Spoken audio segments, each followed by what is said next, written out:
സതീശനോടും പറയാനുള്ളത് അവരൊന്നും നിങ്ങളുടെ പാളയത്തിലുള്ളവരല്ല കേട്ടോ. നിങ്ങളുടെ രാഷ്ട്രീയത്തിന് വേണ്ടിയും നിങ്ങൾ ഉയർത്തിപ്പിടിക്കുന്ന ഫെഡറലിസത്തിന് വേണ്ടിയും നിങ്ങൾ ഉയർത്തിപ്പിടിക്കുന്ന ഉന്നതമായ മതനിരപേക്ഷ മൂല്യങ്ങൾക്ക് വേണ്ടിയും പണിയെടുക്കുന്ന ആൾക്കാരല്ല. അവർക്കൊക്കെ കൃത്യമായിട്ടുള്ള രാഷ്ട്രീയമുണ്ട്. 2 IAS ഓഫീസർമാരെ തിരിച്ചെടുത്തിട്ടുണ്ട്. അവരാരാണ്? അവർ പറഞ്ഞു കൊടുത്ത രാഷ്ട്രീയം എന്താണ് എന്നിവർ ശ്രദ്ധിക്കുന്നുണ്ടോ? ആ IAS ഓഫീസർമാർ കഴിഞ്ഞ സർക്കാരിന്റെ കാലത്ത് ആ സർക്കാരിനെ പരമാവധിയിൽ പുച്ഛിക്കുകയും ചീത്ത വിളിക്കുകയും ചെയ്തുകൊണ്ടിരുന്നവരാണ്. ഒരു തെരഞ്ഞെടുക്കപ്പെട്ട ഭരണകൂടത്തെ ഓഫീസർമാർ അധിക്ഷേപിക്കുക എന്ന് പറഞ്ഞാൽ ഏത് ഭരണകൂടത്തിന്റെ കാലത്തായാലും നമുക്ക് വെച്ചുറപ്പിക്കാൻ കാര്യമാണോ? കാരണം തെരഞ്ഞെടുക്കപ്പെട്ട ഭരണകൂടം എന്ന് വെച്ചാൽ ജനാധിപത്യ ഭരണകൂടം, ജനങ്ങളുടെ റെപ്രസെന്റേഷനാണ്.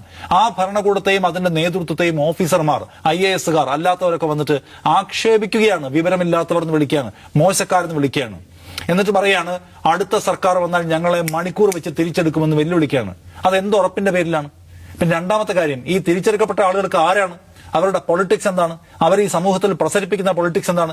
പണ്ട് സെൻകുമാറിന്റെ കാര്യത്തിൽ മുസ്ലിം ലീഗും കോൺഗ്രസും എല്ലാം കിടന്ന് ബഹളം വെച്ചപ്പോ പിണറായി വിജയൻ നിയമസഭയിൽ പറഞ്ഞൊരു കാര്യമുണ്ട്, അയാളിപ്പോ നിങ്ങളുടെ കൂട്ടത്തിലല്ല കേട്ടോ, അതിനെക്കുറിച്ച് നല്ല ഓർമ്മ വേണമെന്ന്. അതേ കാര്യം ഇന്ന് പറയാൻ തോന്നുകയാണ്. 2 ഉദ്യോഗസ്ഥരെ, ആ ഉദ്യോഗസ്ഥരെ വെല്ലുവിളിച്ചു ലെഫ്റ്റിനെ, ഞങ്ങളെ പുതിയ സർക്കാർ തിരിച്ചെടുക്കുന്നു. അതേപടി തിരിച്ചെടുത്തിരിക്കുകയാണ് ഇപ്പം. എനിക്ക് തോന്നുന്നു, ഞാൻ മനസ്സിലാക്കുന്നത് അവിടുത്തെ IAS ഉദ്യോഗസ്ഥർക്കിടയിലെ അതിർത്തി പോലും മറികടന്നുകൊണ്ട് തിരിച്ചെടുത്തിരിക്കുകയാണ്. എന്തിനാണ്? ലെഫ്റ്റിനോടുള്ള പക വിട്ടാൻ. അവരോടും പറയാനുള്ളത്, സതീശനോടും പറയാനുള്ളത്, അവരൊന്നും നിങ്ങളുടെ പാളയത്തിലുള്ളവരല്ല കേട്ടോ. നിങ്ങളുടെ രാഷ്ട്രീയത്തിന് വേണ്ടിയും നിങ്ങൾ ഉയർത്തിപ്പിടിക്കുന്ന ഫെഡറലിസത്തിന് വേണ്ടിയും നിങ്ങൾ ഉയർത്തിപ്പിടിക്കുന്ന ഉന്നതമായ മതനിരപേക്ഷ മൂല്യങ്ങൾക്ക് വേണ്ടിയും പണിയെടുക്കുന്ന ആൾക്കാരല്ല. അവർക്കൊക്കെ കൃത്യമായിട്ടുള്ള രാഷ്ട്രീയമുണ്ട്.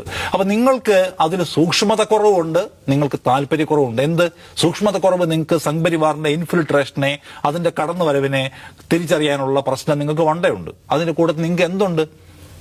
ഈ പറഞ്ഞ കേന്ദ്ര സർക്കാരുമായിട്ട് നമുക്കൊരു ഏറ്റുമുട്ടൽ വേണ്ട എന്ന് പറഞ്ഞ ഒരു സമവായത്തിന്റെ ലൈൻ നിങ്ങൾ സ്വീകരിച്ചിരിക്കുകയാണ്. മറ്റ് സംസ്ഥാനങ്ങളിലെ, മറ്റ് സൗത്ത് ഇന്ത്യൻ സംസ്ഥാനങ്ങളിൽ പലയിടത്തും സംഭവിച്ചുകൊണ്ടിരുന്ന സംഗതി അതല്ല എന്ന് മനസ്സിലാക്കാൻ ഉള്ള ശേഷി ഉണ്ടാവുക പ്രധാനമാണ്. ഇത് PMCയുടെ കാര്യത്തിൽ ഒരു വിശദീകരണം വേണ്ട, ഒരു വളഞ്ഞു പിടിക്കലും വേണ്ട. നിങ്ങൾക്ക് അതിനുള്ള ധൈര്യമില്ല.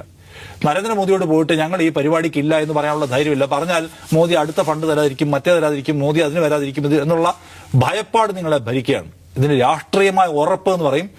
ആദ്യത്തെ 18 ദിവസം പിന്നിടുമ്പോൾ കേന്ദ്ര സർക്കാരിനോട് ഉറച്ച കേരളത്തിന്റെ ബദൽ രാഷ്ട്രീയം പറയാനുള്ള ശേഷി ഇപ്പോഴും പ്രകടമാക്കാൻ UDFന് പറ്റിയിട്ടില്ല എന്നുള്ളതാണ് UDFന് വോട്ട് ചെയ്ത മനുഷ്യന്മാരെ സംബന്ധിച്ചുള്ള ഏറ്റവും വലിയ നിരാശ.